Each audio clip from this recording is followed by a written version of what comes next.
Howdy Google Ads fans, and welcome back to this new section on writing killer ads. We really should have a celebratory drink together because we've made it quite far. We're not even close to anywhere near the end of the course, but you should feel pretty good about coming as far as you've come, and I think you do know a lot more about Google Ads than you did a few hours ago, and you probably know a lot more about Google Ads than most people that you're working with, and I think you're already getting into the point where your skills are going to be seriously valuable. But this section is all about writing ads. And there's a lot to understand about Google Ads, and Google Ads has changed their text ads and the formats of their text ads a lot over time. When I started in this business, it was one headline with 20 characters, and then it went to 2 headlines, and then it went to more characters, and then expanded text ads, and then multiple headlines. There's all different sorts of things you could do. And we're gonna start off, I'm gonna teach you about the anatomy of your basic expanded text ad. In Google Ads, they're just called text ads now. I still refer to them as expanded text ads because they're significantly expanded on what we used to have. But there's also other formats of text ads, mainly dynamic text ads, which are in beta right now, but I want to show you what those are as well, and I'll show you those at a future lecture in the course. But first, let's just start off with the anatomy of the basic text ad, which you're going to be using most commonly. You get 2 headlines, okay? Each headline shows up at the top, and each headline is a maximum of 30 characters. They're split up into 2 headlines, and they're usually split up with either a pipe between the 2 headlines or a dash between the 2 headlines. And when you create that ad in Google Ads, you'll actually see that as a preview. It's usually this pipe symbol between the 2 headlines. Beneath that, you have this little ad indicator, which is a tiny little green box with it's a transparent background with a green outline that indicates that this is an ad. And then you have your display URL with 2 different subdirectory paths. You have 15 characters per path. And the display URL character limit changes. If you have a long display URL, you could request a review. I'm going to teach you how to request a review, but you try to keep it within 15 to 20 characters for that display URL. I get a lot of clients that ask us, we take on their account, we're running ads, and they call us frantic. They say, we looked for our ads, we saw an ad, and there's a URL on the page. We don't even have that landing page on our site. We don't have a page like that. And I said, calm down. Your display URL is just your display URL. It doesn't actually mean the website or landing page that a person is going to. So for example, your final URL, which is what your final URL doesn't ever appear in the actual ad to a user. You put a final URL in, which is where a person should wind up if they do click your ad. You have your actual URL or a final URL with potentially your tracking template information appended to it if that's the case. But your display URL could be a cleaner version of a final URL.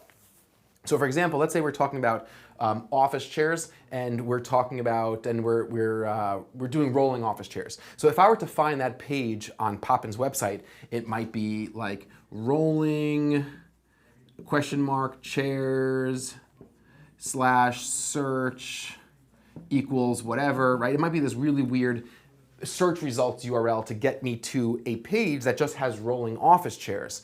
So what I could do for my display URL is I could say poppin.com for my root URL, and then I could have, let's say, chairs as my first path rolling, right? Which gives the user a very clear indication that they're going to the right page. So if a person does take a look at this display URL, they'll be like, oh yeah, that's actually a page that I'd like to go to. So they don't have to see this big messy thing.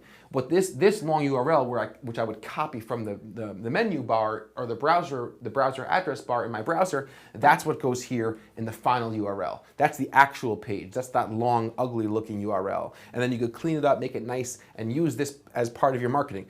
And interestingly enough, I wasn't going to cover this, but we've seen time and time again that putting paths that are relevant to the search term and the keyword the keywords in your paths. So if I have keywords like office chairs, rolling chairs, right, and I have that in my path, quality score goes up. Okay, so it does affect quality score, click-through rate will go up, and it's a really smart way to use display URL. You now have 2 90-character descriptions. We're going to talk about in the next couple lectures what to use descriptions for, what to use headlines for, some best practices, so on and so forth. But your description gives you each 90 characters. Now, don't expect both descriptions to show up together. They almost always don't. Sometimes you'll get, and there's no way to control it necessarily. So you have to have each description, view it as its own little micro ad, because you're only gonna, in most cases, get your first description and sometimes have your second description.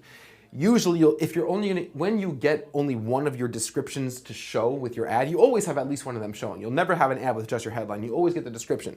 But if only one description shows, it will usually be your first description. So make this your key selling point, make this your key value proposition. Make sure in description 1 you're telling a person why they should click on your ad today, why they should buy from you, and then additional supporting information could go in description 2. Now again, this is not an A/B test. You're not testing description 2 against description 1. There are other tools and vehicles that we'll use in Google Ads to test different ad headlines, to test different descriptions, to test ads against each other. Absolutely, but your 2 descriptions in an ad is not meant as an A/B test. You'll have your description 1, and sometimes you'll also have description 2 and have a much larger ad. Beneath your second description is all your different extensions. So if you have location extensions, you have promotion extensions, you have price extensions, you have location extensions, you have an app extension maybe, you might have a call extension, you have your call outs, across here. And we know all about ad extensions because we cover them in enormous detail. So anyway, this is the anatomy of a Google Ads expanded text ads, otherwise known as text ads. This is the ad format that you're going to be really using the most consistently, the most commonly used. I'm also going to show you later on what dynamic expanded text ads look like. But now that you're familiar with the different components, the different pieces of the text ad, let's talk about some compliance with Google Ads, best practices with Google Ads, and some psychological principles with writing effective Google Ads. And maybe I'm going to show you a case study, and let's get to it. I love this stuff. I look forward to seeing you guys very soon in the very next lecture.